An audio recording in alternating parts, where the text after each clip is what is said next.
So today we're going to look at the PCR, which is the polymerase chain reaction. Polymerase, because we're going to be using DNA polymerase to make lots of DNA pieces, and it's going to be multiplying. So it's going to happen many, many times. So like a chain reaction, it continues. So what do we use PCR for? So we use it to amplify DNA, which simply means we want to make many copies of the DNA which are genetically identical to each other. And we do that when we've got really small amounts of DNA. So for example, if you go to a crime scene, you collect a blood sample, you want to extract DNA for a DNA fingerprint, you might only have a small amount. Or you want to do some genetic engineering, you've isolated a gene, but you want to make many copies of it. These are sort of examples where we would do PCR. It's what we call in vitro cloning. So we are making lots of genetically identical clones, i.e. identical pieces of DNA in large amounts in vitro in a test tube effectively. So what do we need for PCR to work? Well, we need for PCR to work most of the things we need for DNA replication, plus a little bit of a twist. So first of all, you want the DNA that you want to copy. Now, you might have a big piece of DNA and then you want what we call a target area, or might be you have just a gene. We need 3 DNA nucleotides of all 4 types. So that's adenine, thymine, cytosine, and guanine. We need what we call primers, which are small pieces of DNA complementary to the beginning and end of the DNA you want to copy. So you need 2 different types. We'll come back to that in a minute. You need DNA polymerase, often called Taq polymerase, which is heat resistant. It's called Taq polymerase after the bacteria it comes from, which live in hot springs. And finally, the actual PCR machine. So effectively what you do is you stick everything in the PCR machine, you press go, and you go away, and you come back in a couple of hours. But what's the PCR machine actually going to do? Well, the PCR machine is going to go through a cycle, and a repeated cycle, 30, 40, 50 times, depending how long you leave it. And the cycle goes through the following stages. So we have here a piece of DNA in black, it could go on for longer, and the target gene that we actually want to copy highlighted in red. First thing you're going to do is to heat the DNA to 95 degrees, and the purpose of that is to break the hydrogen bonds between the bases so the strand separates. So it does the same job as DNA helicase does in normal DNA replication, but we're just using heat. We know that heat can break weak hydrogen bonds. We come across that all the time when we talk about protein structure. So the separation of the strands. Try not to use the term denature here because we use that more with proteins. Just talk about the idea that the strands are separating. So now we have 2 separate strands, both of which can act as a template for another molecule in the same way as normal DNA replication.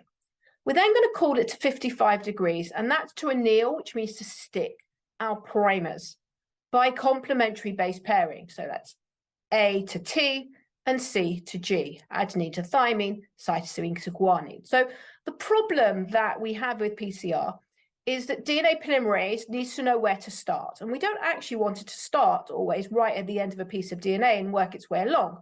We actually, as we see here, only want to copy a little bit. So we use these primers, and these primers are a few bases long, up to 20 bases, and they're complementary to the beginning and end of our gene. So if we look at the top strand for the moment, we've got 1 primer here on our right-hand side.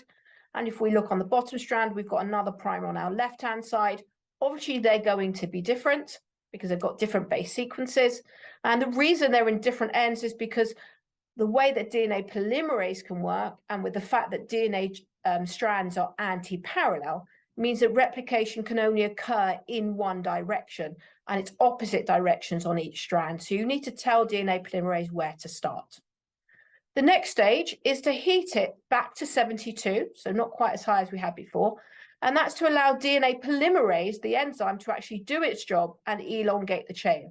So on the top strand, the DNA polymerase is elongating to my left-hand side. On the bottom strand, the DNA polymerase is starting on the left and elongating to the right.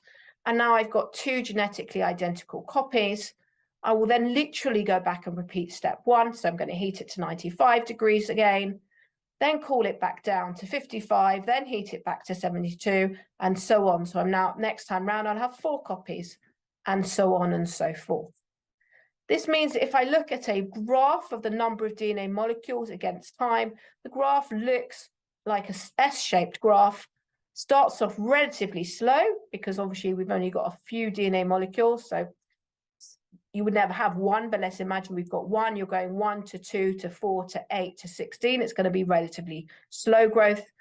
But once you get to large numbers like 1,000, you're then going 1,000 to 2,000 to 4,000 to 8,000 and so on. So you've got exponential growth until eventually, basically the reaction stops. You don't get any more DNA produced. And that's because you've run out of one of your substrates, which is likely to be your primers or your nucleotides. Remember, you cannot run out of enzyme because enzymes don't get used up.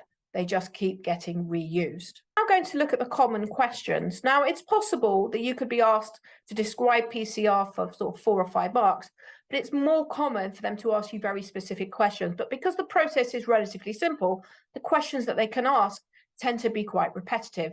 Sometimes they might ask you a simple calculation, but the actual questions tend to be more or less the same. So the first question tends to be things like, why do we heat the DNA? And the idea is that we heat the DNA in the first stage to break the hydrogen bonds and separate the strands. And there are 2 parts to that answer. I need to get used to giving both parts, not just break the hydrogen bonds. Think, why do we break the hydrogen bonds? Well, we break them to separate the strands. So always keep asking yourself the question, why? Why do we do something? Why do we call it down to 55? Well, we call it down to 55 to allow the primers to anneal by complementary base pairing, to allow, obviously, the next stage, which is the elongation. Why do we then heat it back to 72? Well, we heat it back to 72 to allow DNA polymerase to join the nucleotides together, i.e. make those new phosphodiester bonds to make new strands of DNA. Why do we need 2 different primers? Well, we need them to be complementary to each strand at the beginning and end of the target DNA. So we've got 2 different ones. Why do we use heat-resistant DNA polymerase? Well, we want it to prevent it denaturing when it's heated, because DNA polymerase is an enzyme, and if we use normal DNA polymerase, when we heat it up to 95, it's going to denature. So we use enzymes that are heat-resistant. They can cope with those high temperatures, so it doesn't denature. And why does the amount of DNA stop increasing after a while on that graph we were looking at? And that's because we run out of primers or run out of nucleotides. So these are the 6 most common questions, alongside perhaps a calculation about the number of DNA molecules. I hope you found this useful, and we'll come across PCR when we look at the other technology processes like genetic screening and genetic fingerprinting in other videos.